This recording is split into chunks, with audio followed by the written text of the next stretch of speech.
In the spring of 1940, much of continental Europe was experiencing major political and military upheaval. A rapid sequence of events had led to widespread uncertainty, with several nations facing significant challenges to their sovereignty and stability. During this period, the United Kingdom found itself in a critical position, preparing for the possibility of further escalation. Leadership sought to communicate resolve and unity to both the population and the wider international community, reinforcing confidence in the nation's direction. Winston Churchill, recently appointed Prime Minister, addressed Parliament to reflect on recent developments and outline the government's stance.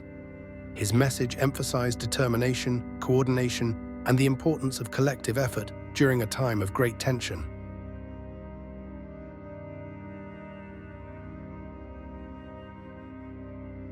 When a week ago today, Mr. Speaker, I asked the House to fix this afternoon as the occasion for a statement, I feared it would be my hard lot to announce the greatest military disaster in our long history. I thought, and some good judges agreed with me, that perhaps 20 or 30,000 men might be re-embarked.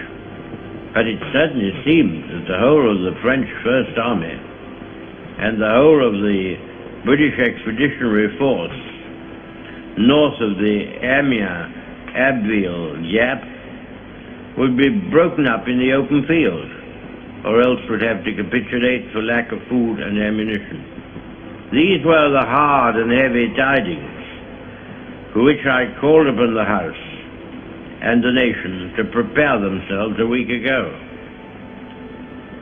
The whole root and core and brain of the British Army, on which and around which we were to build and are to build the great British armies in the later years of the war, seemed about to perish upon the field or be led into an ignominious and starving captivity. The enemy attacked us on all sides with great strength and fierceness, and their main power, the power of their far more numerous air force, was thrown into the battle or else concentrated upon Dunkirk and the beaches. Pressing in upon the narrow exit, both from the east and from the west, the enemy began to fire with cannon upon the beaches by which alone the shipping could approach or depart. They sowed magnetic mines in the channels and seas.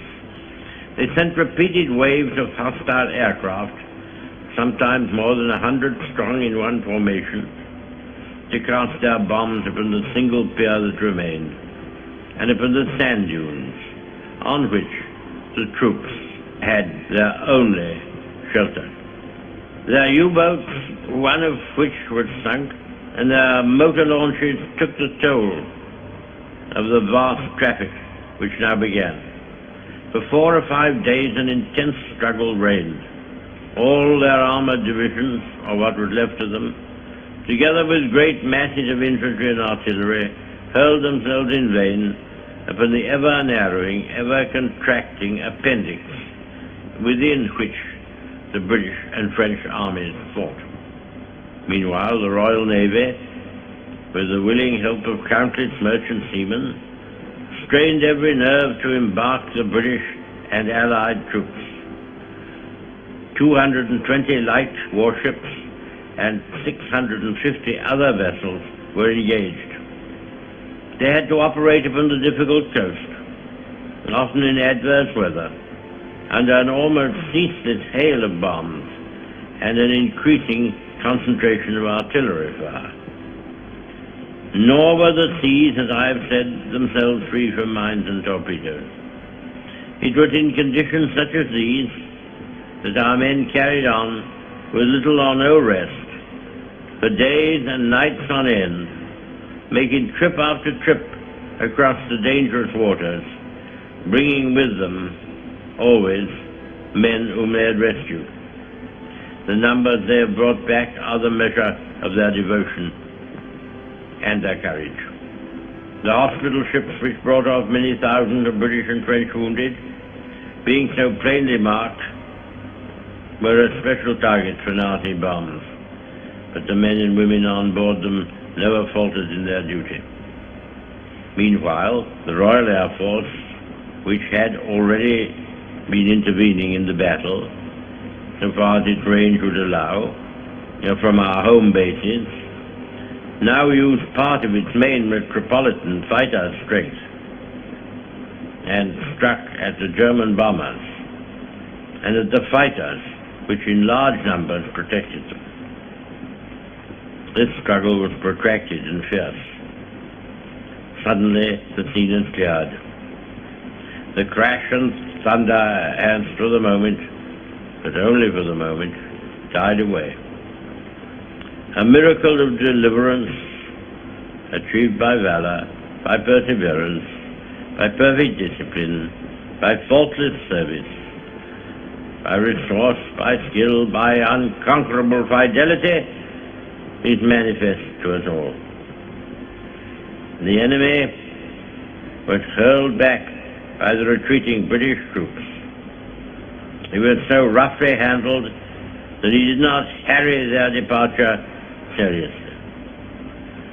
Sir, we must be very careful not to assign to this deliverance the attributes of a victory. Wars are not won by evacuations. But there was a victory inside this deliverance, which should be noted. It was gained by the Air Force. Many of our soldiers coming back have not seen the Air Force at work. They saw only the bombers, which escaped its protective attack. They underrate its achievements. I've heard much talk of this, and that is why I go out of my way to say this. I will tell you about it. This was a great trial of strength between the British and German air forces. Can you conceive a greater objective for the Germans in the air than to make evacuation from these beaches impossible, and to sink all these ships which were displayed almost to the extent of thousands? Could there have been an objective of greater military importance and significance for the whole purpose of the war than this? They tried hard, and they were beaten back. They were frustrated in their task. We got the army away, and they have paid fourfold for any losses which they have inflicted. Sir, when we consider how much greater would be our advantage in defending the air above this island against an overseas attack, I must say that I find in these facts a sure basis upon which practical and reassuring thoughts may rest.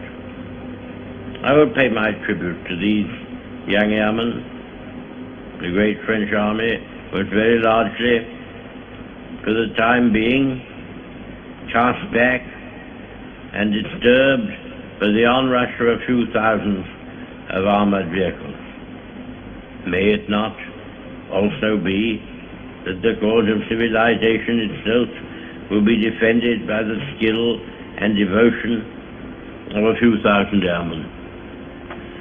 There never has been, I suppose, in all the world, in all the history of war, such an opportunity for youth.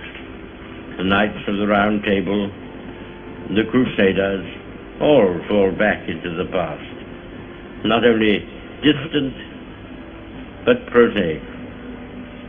These young men going forth every morn to guard their native land and all that we stand for, holding in their hands these instruments of colossal and shattering power, of whom it may be said that every morn brought forth a noble chance, and every chance brought forth a noble night, deserve our gratitude, and to all the brave men in so many ways and on so many occasions are ready and continue ready to give life and all for their native land.